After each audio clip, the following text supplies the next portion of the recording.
Bubba Love, we had an amazing weekend with our board this weekend, and we found out some things. And one thing that's true is we've got to have each other. It is very important. Absolutely. Let's talk about that. Let's do it. Welcome to the Called to Love podcast, a show dedicated to exploring how human relationships and intimacy with God are connected. Join us as we discuss hard-hitting topics that inspire and motivate you to go deeper into the intricacies of building meaningful relationships. Here now are your hosts, James Levacy and Brian Canadle.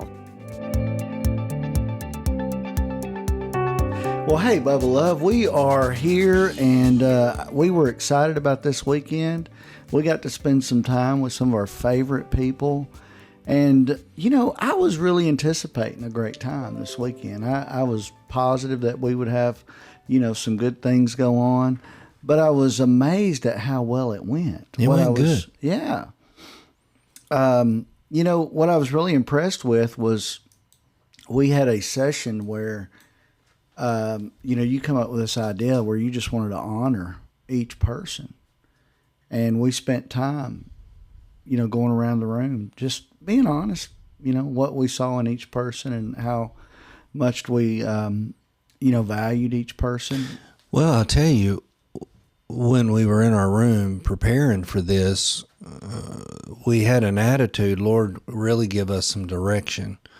After dinner, we got a great group of leadership, and we've been desperately wanting to do some not one-on-one, but to get away from where we meet and just to be on meetings and really try to do something overnight.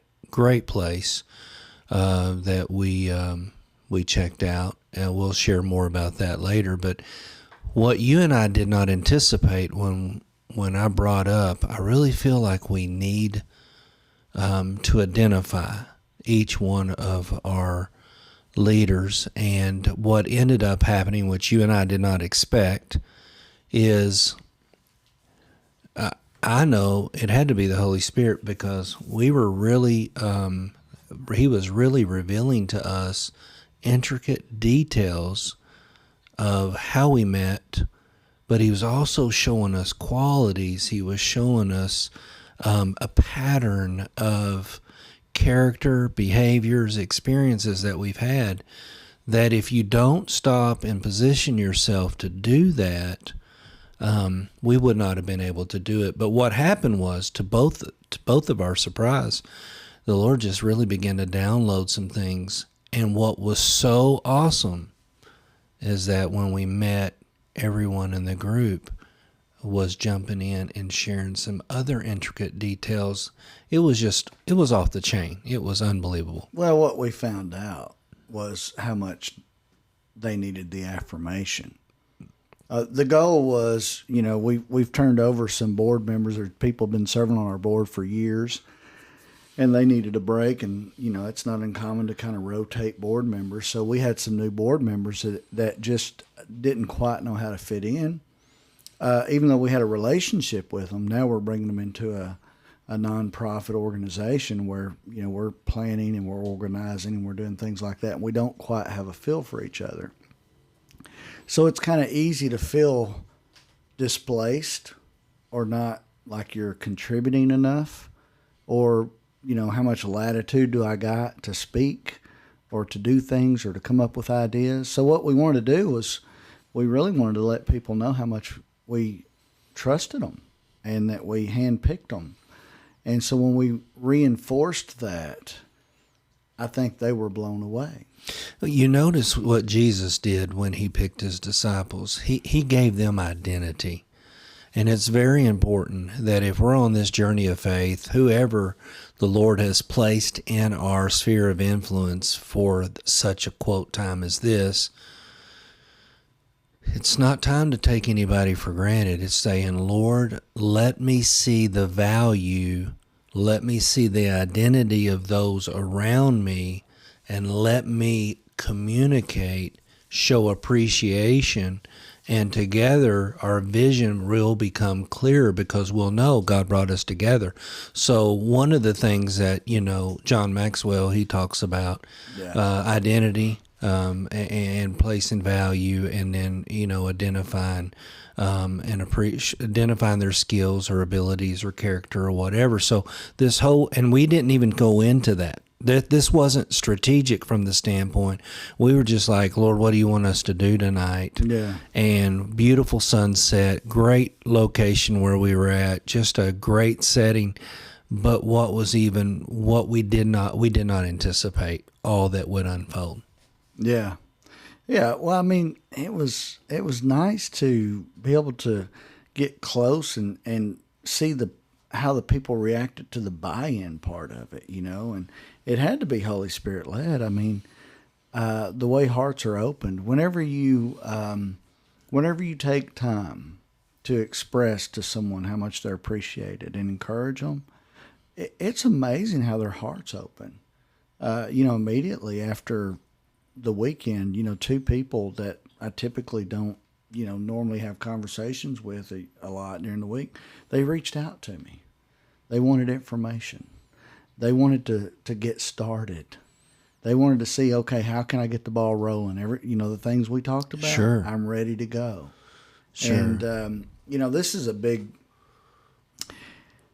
it's a big principle, but it can be applied to any organization. It can be applied to one-to-one relationships. It can be applied to, your family. We can't never lose sight of how important it is to spend time and take the time to really apply these principles of encouraging people and letting them know, where you stand in the relationship as far as how you care for them and things like that.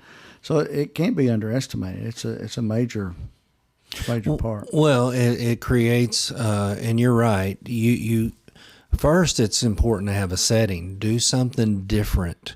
What was really key for us is we did an overnight stay, but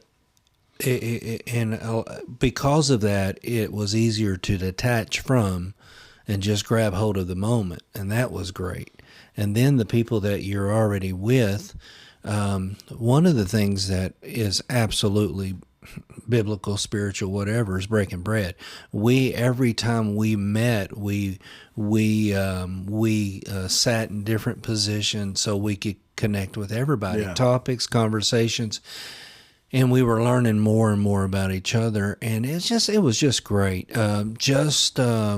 And what it did was it opened the door to bring more clarity and more vision. And we're going to share a lot about that here on the next few episodes, about what the heartbeat and what the need is right now. What is the greatest challenge a person of faith, a believer that's trying to walk out their journey of faith in the Lord, what is their biggest challenges? And we uncovered some things to another level that we had not uncovered before. So looking forward to sharing that. Yeah. Well, we found out some things about people that we didn't know. There was one gentleman on the board that I meet with every week for the last several years, and I know a lot about some things that he talked about that maybe you didn't, or other people that were there didn't, because they don't spend as much time with him. But one of my favorite exercises we did was we went around and said, hey, name a word of where you're at right now that kind of encompasses where you're at. And it was fascinating because, you could see the wheels turning, and as we were going around, people were thinking about, what's my word? The journey that I'm on and where I'm at, where I've gotten to, what describes it right now where I'm at, and then why? Wow, did everyone hit it on the?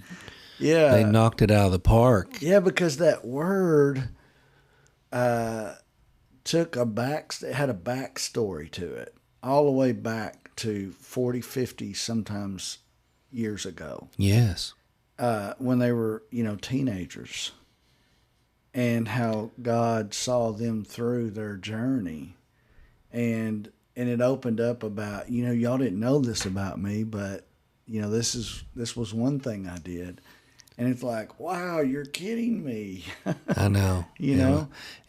I'll tell you what I liked. Now, you and I strategized on this as far as for the board, coming up with some exercises. One word, like we said, one word that described where you were on your journey. And one of our leaders actually had a word that she said both represented where she had come from and has come all the way back full circle to now. And that was just powerful. But then we had another exercise where we shared two things, I think, roughly, that you didn't know. Very little known about. Two facts you don't know about. Yes. And that right there. That was off the charts. That was off the chart. Now, those exercises are very applicable to other settings as well. But what they did for us, what it did for us is it just kept kind of unveiling and bringing more clarity to our relationship and the similarities and the experiences we had. So even though somebody shared something that was unknown, we may have experienced the same thing, but they were the ones that shared that. I shared something different, but now I know I can relate to them. Yeah. And that happened quite a bit as well. One lady said, I just have to say, I've always admired the people here, and I just was thinking that you all were just amazing, incredible, like y'all were up to here. But after hearing y'all's story, it makes me appreciate y'all even more, because y'all were broken. Y'all come from this horrible, places in your life, and to see where you're at now, I would have never dreamed some of the decisions y'all made in the past. Well, sure, and didn't even know that some of the things were recent. Right. That some challenges that were fresh, because, she was dealing with the same thing too. So it couldn't have gone better, but we have determined on these next few podcasts, we really want to share some things that will really encourage our audience and give them some incredible ideas as well. Yeah. Well, it's important. I mean, the more tools you have to,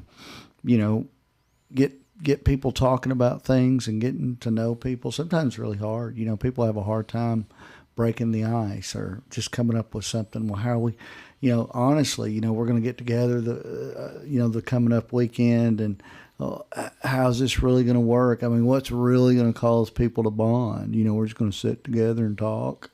So you got to be intentional about it. But you got to be strategic. And, some of the ideas and some of the things that we did really worked. And, we're talking about them so you can use them too. These are, great things to use. I think it probably wouldn't be a bad idea just so that when we jump into the next couple of episodes, people have a reference point. Do you mind just sharing a little bit about our setting? No, absolutely. Yeah. Go ahead.